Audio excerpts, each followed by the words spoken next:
আসসালামু আলাইকুম প্রিয় ভিউয়ার্স, আমি যে ভিডিওটি আপনাদের জন্য নিয়ে এসেছি, ভিডিওতে আপনারা একটা ফল দেখতে পাচ্ছেন। তো এই ফলটা আমরা কম বেশি সবাই চিনি এবং এই ফলের যে আশ্চর্য দিক আছে সেটা শুনলে আপনারা সত্যি অবাক হয়ে যাবেন। তো ভিডিওটি না টেনে একটু কষ্ট করে সম্পূর্ণ ভিডিওটি দেখার চেষ্টা করুন এবং জেনে নিন এই ফলটি আমাদের এত পরিচিত হওয়া সত্ত্বেও কিভাবে আমরা এই ফলটিকে চিনতে পারি না। এই জন্য আমি ফলটিকে প্রথমে আপনাদের সাথে পরিচয় করিয়ে দিচ্ছি। এই ফলটি হচ্ছে গোল্ডেন বেরি। এটা গ্রামের বাড়িতে বা রাস্তার আনাচে কানাচে দেখা যায়। আমরা প্রায় এই ফলটাকে বুনো ফল বলে চিনে থাকি এবং এই ফলটাকে আমরা ধরিও না, ছুঁইও না, খাইও না।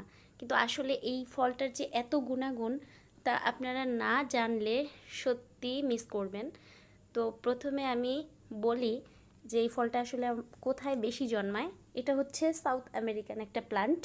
এটা জন্মায় হচ্ছে পেরু, ইকুয়েডর এবং কলম্বিয়াতে সবচেয়ে বেশি জন্মায়। এটাকে গুজবেরি অথবা গোল্ডেন বেরি অথবা গ্রাউন্ড চেরিস বলা হয়। এটা বুনো গাছ কিন্তু পৃথিবীর উষ্ণতম স্থানে বেশি জন্মায়। তো গোল্ডেন বেরিজ হয় উজ্জ্বল কমলা কালারের ফল। এটা প্রথমে কিন্তু কাঁচা অবস্থায় থাকে, এরপরে হচ্ছে এটা আস্তে আস্তে পেকে যায় এবং খুব কমলা কালারের হয়ে যায়। এটা দেখতে ছোট টমেটোর মতো, যা একটা পাতলা টিস্যুর মতো আবরণ থাকে এবং এই আবরণটা পুরা টমেটোকে আটকে রাখে। কিন্তু এই আবরণটা আসলে খাওয়া যায় না।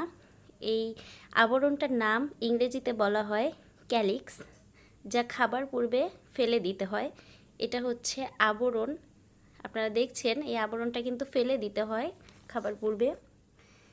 এটা অনেক ছোট একটি চেরি টমেটোস বা অনেক মিষ্টি হয়। এই ফলটা একটা ভিন্নধর্মী স্বাদের, অনেকটা আম আর আনারসের স্বাদ মিশ্রিত এবং খুব মিষ্টি হয়। এই ফল অনেকভাবে খাওয়া যায়, যেমন জুস করে, সালাদের সাথে, সস তৈরি করে অথবা জ্যাম, জেলি হিসাবেও তৈরি করা যায়। আবার আপনারা চাইলে এটা ডেজার্ট হিসাবেও খেতে পারেন। বিভিন্ন ধরনের ডেজার্ট তৈরি করা যায় এই ফলটা থেকে। আবার এমনিতেও কিছু না করেও কাঁচা অবস্থায় খাওয়া যায়, কিন্তু সেটা হচ্ছে রান্না বাদে কাঁচা, কিন্তু একেবারে কাঁচা অবস্থায় খাওয়া যায় না, পাকা খেতে হয়, বাট রান্না না করেও খাওয়া যায়। যাই হোক, এবার আমি আসছি এটার গুণাগুণ সম্পর্কে কিছু বলবো আপনাদেরকে।